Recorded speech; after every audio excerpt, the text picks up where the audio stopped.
कहती है केकर मेहरारू ना खटली रे। तो शिकायत हम सबसे करो मरबो ना गलवा से चपलवा ला ले। अब भाई तू बढ़ के बोलबा बढ़ के बोलत है रे। तो ऐसा इतना बड़ी बड़ी बात करत है और सबके बोला ले बिकात कहे ना बोलाई आ जाए यहाँ। हाँ कहे नहीं है का पहले कर खले रहना बड़ी मार बन बोलता हूँ लोग बारे में ना वो लोग बहुत शरीफ लोग है चला कि ना। अच्छा शरीफ हवा और क्या तब काहे कहछे बोलबावे के तो क्या करी तोहरी गुरहन देख के हमरा के ना कुफुत हो गइल एकदम से। तो कितना तक खरीद दे ले बताओ तो। आई घर में सगरी काम बाहर से भी पहले हमारे ना करतानी कि तोरो क्या बा करे वाला। अच्छा ई कुल ना चली हाँ। इतनी हम काम करो तो थक जतनी हाँ। कि तोहरा के हमारे को काम करे के पड़ी। का बताई काम करे के पड़ी रे करबा ना। हाँ कह दे ठीक बा हाँ पहले वादा करा कि करब करब लेकिन यो बात करे लाग रही तो करब अरे करे लगबा हो आ नहीं तो छोड़े लाग रही तो छोड़ दे ना हो ऐसा बात ना हाथ करे वाला बा क्या करे के बा खाली थोड़ी सनो हाँ। देखबा का बताई हो हम ना पैर में बड़ी तेज दर्द करता तनी हमार पैर दबा दो। ई बताओ कि मेहरारू का पैर या गोड़ के दबौले हरे। हे भगवान आजकल तो सब लोग दबावता पूछ ला सत्य से दबावता कि ना लोग। कहो सत्या भैया तू दबौले हुआ का आदमी नाना हवा यही मर्दावा। अरे साउंड वाला जोगिंदर भैया से पूछ लो। जोगिंदर भैया तू दबौले हवा का मेहरारू का गोड़। अरे भैया तू हरी ले तो बढ़िया तब केहू रड़ू है ना बा। ऐसे कहता उनका के ना कहे के ऐसा बात है ना तू रड़ुआ ना हम उमरद हम। अच्छा तो का जरूरी का ऐसा के तो मर्दे लोग ना आज के जमाना में दबावेला ये कलजुग बा ना। मेहरारू का गोड़ी लोग ना दबावले हम मेहरारू ही ना लोग का गोड़ दबावले। अरे बाप रे बाप ये उल्टा जमाना आज का चल गेल बा ये हमार राजा का दबा ना दो और जो नहीं त मरमो इतना मार भले यही जे पिटा जइबो त का तो तू हमार गोड़ ना दबाई बा नाही रे ना दबाई बा ना दबाई तो जा तो तेरिया चरित्र दइयो ना जलनो आ तो से हम गोड़ दबवा ले तो हमसे तो से देख मत तो से बियाह कैले हम अतमो से शादी कैले है। अरे पागल बियाह शादी दोनों एके ना भाई काहे ना ए दबा ना तो गोड़ ना दबाई रे कह देनी कि ना दबाई त ना दबाई ना दबाई बा नहीं। चल ठीक बा अगर हम कसम खातानी अगर असले बाप का बेटी हो असल बाप की बेटी हो तो तारा से गोड़ दबा। असल बाप का बेटी हो हाँ तो हम हमार मेहरारू है कि ऐसा कहती और क्या कि असल बाप का बेटी हो हाँ तो तोसे गोड़ दबवा दे दबवा ले तो गुसिया के तो हम खुनसा के का थाई असले ससुरे का दामाद हो। अच्छा तो तोर गोड़ ना दबाई। ठीक बा हम जात हैं हर जोता हाँ अत एक काम करी है कि लिट्टी में गोईठा लगा के लेके आई। अरे पागल लिट्टी में गोईठा ना गोईठा चूल्ही में लगा के लिट्टी सेक के लेके आई। हाँ वही पे तोरा के एगो हई का होला बैगन होला ना ओकर चोखा बना ले आ पे एगो भड़ुआ मरचा ले ले। ठीक है ठीक बना सुना तू आर पतो या तू घरे रहिया आ ऐसन की एक काम करिहा कि बाल बाल लहना गैया के खियैहा आ निसुआ पर बैठ के अपन भतेली खजुआइहा।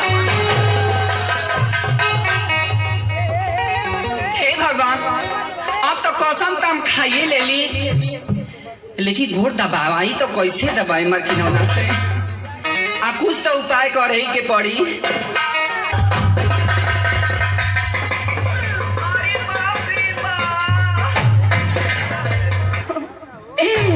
अरे कार गेला अरे बाप रे बाप अरे माई रोवती है उतर मनवा करत है भोकड़वा खोलू रे माई। अरे बापू बा बाबा। अरे रो मत रे मोके तनको साइकिलिया का चयनमा ना आवत है माई। आयो माई मोर नावा नावा छतवा टेलीकाट कई फाटा तबाई रे माईया। अरे मार की नौना का भइल रे? अरे बापू बाप जान गइले दादा। अरे पुत्र रे का भइल रे?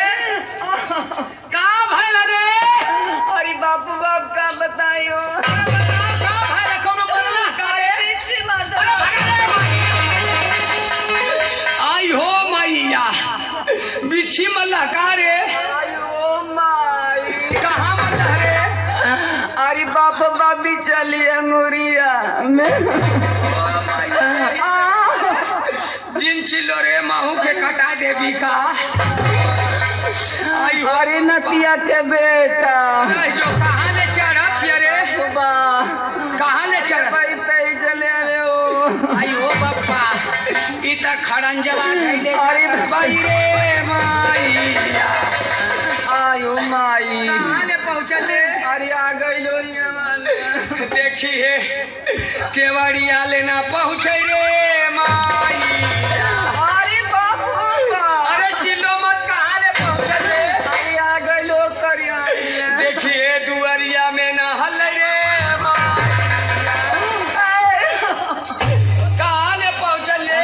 अरे अब के दर्द देता रखे मजाक से देता तोरे नटा में रसगोरी। अरे देखिए अंगनवा में न हल रे अंगना में हल जाई अरे बाप रे बाप आ गइल। त हमार कुल ना सो जाइयो माई।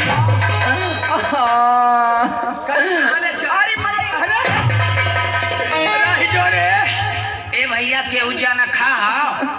अरे जनखा ना जनकार बिछी कहो केहू ना। अरे मर की नौना। अरे केहू ना हम बिच्छी का जानकार ही रह जो। अरे माई हो माई। अरे रो मत रे रोवत है त मन करत हम भोकाड़ खोल दे।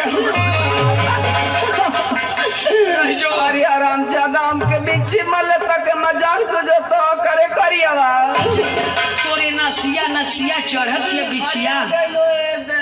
अरे मैया देखिए ऊपर आना पहुँचे रे माईया।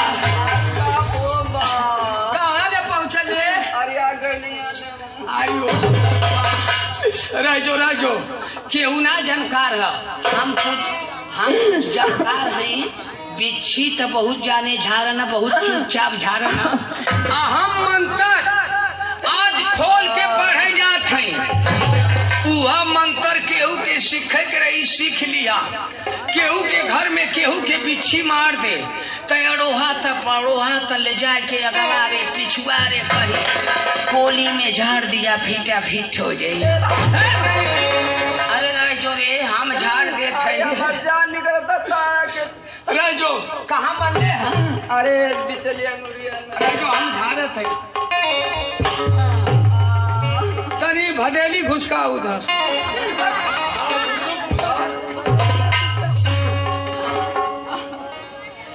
अरे गुइया गुइया ए गुइया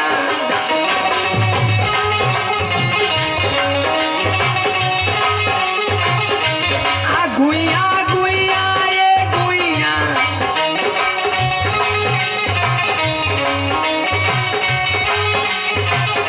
आ बिछिया मार के पारैनी ना देखैनी रे गुइया।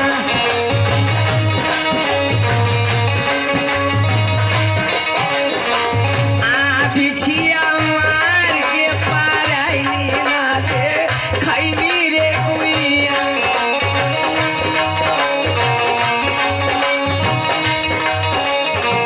आ गुइया गुइया ए गुइया आ गुइया गुइया ए गुइया आ बिछिया मार के पारैनी ना देखैनी रे गुइया।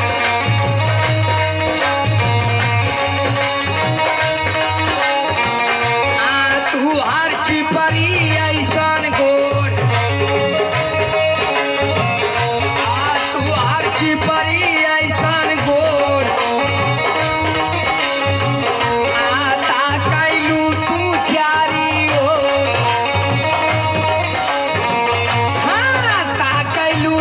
चारी ओर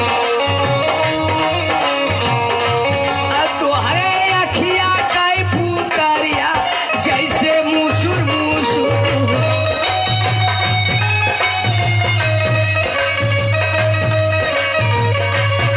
तोहरे अखिया कई पुतरिया जैसे मुसुर मुसुर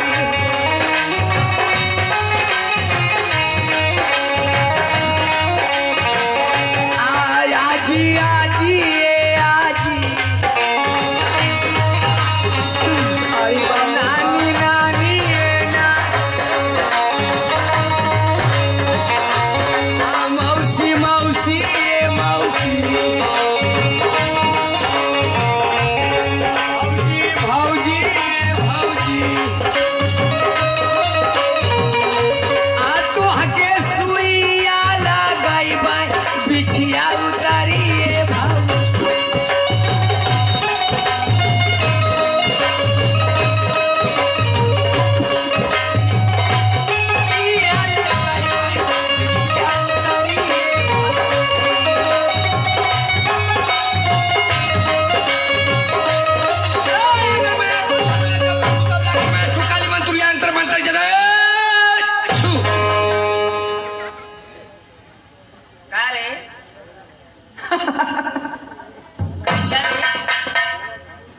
कैसा रे कैसन हंसत छे? ए मार्किन ओनो हाँ